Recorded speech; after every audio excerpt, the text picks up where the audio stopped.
During Christmas break, my wife Chloe practically begged me to go to her class reunion. When we pulled into the hotel parking lot, it was packed with fancy cars. Ours? It looked like a total joke next to them. Before we even walked in, I caught someone whispering, "I don't get it. Chloe was like the girl back in school. How'd she end up with a loser like Alex?" Chloe just smiled and mingled with her old classmates like I wasn't even there. After dinner, Brandon, the hotshot baseball star from back in the day, walked right up and grabbed Chloe's hand. "Alex, I want your wife. Name your price. She's mine now. I didn't lose my cool."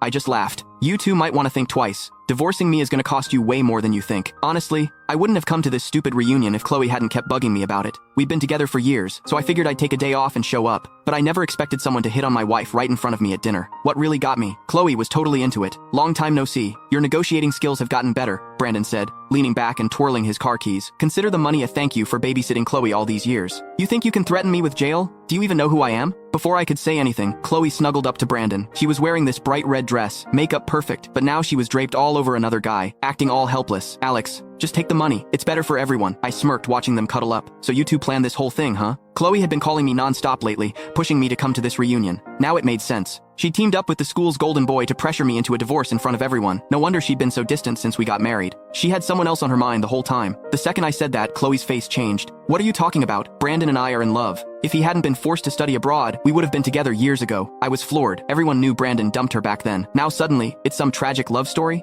I didn't know how they reconnected, but right now, Chloe was still legally my wife. I was pissed. No way, I was just gonna swallow this. "Chloe, do you have any idea what kind of mess you're getting into? Breaking your vows and forcing a divorce?" I looked her straight in the eyes, but she couldn't look back. Brandon pulled her closer, playing the hero. "Cut the crap. You're just mad because you think the money's not enough. Name your price. I've got plenty." Looking at this cocky rich kid, I felt like I was watching a bad comedy. "Heads up, Brandon. If Chloe goes through with this divorce today, you're both in deep trouble." Before I could finish, Chloe snapped, "Stop trying to scare us. What can you possibly do? We barely see each other since we got married. Who knows what you've been up to? Honestly, if you hadn't chased me back then, you wouldn't be getting a dime. If it weren't for my situation, I would have slapped her." Everyone started laughing. "See? Told you. Your worth determines the woman you get. A nobody like Alex with no connections was always gonna lose his wife, right? Look how he's dressed." And he still showed up. Brandon's got money, power, and family connections. Alex doesn't stand a chance. They were all kissing up to Brandon. Not one person had my back. To them, I was just entertainment. These friends, this reunion. Total waste of time. I ignored all the trash talk and got up to leave. But before I could stand, a hand slammed down on my shoulder. "Where do you think you're going? Did I say you could leave?" Brandon grinned at me like I was nothing. "Alex, you've got two choices. Take the money and sign the papers,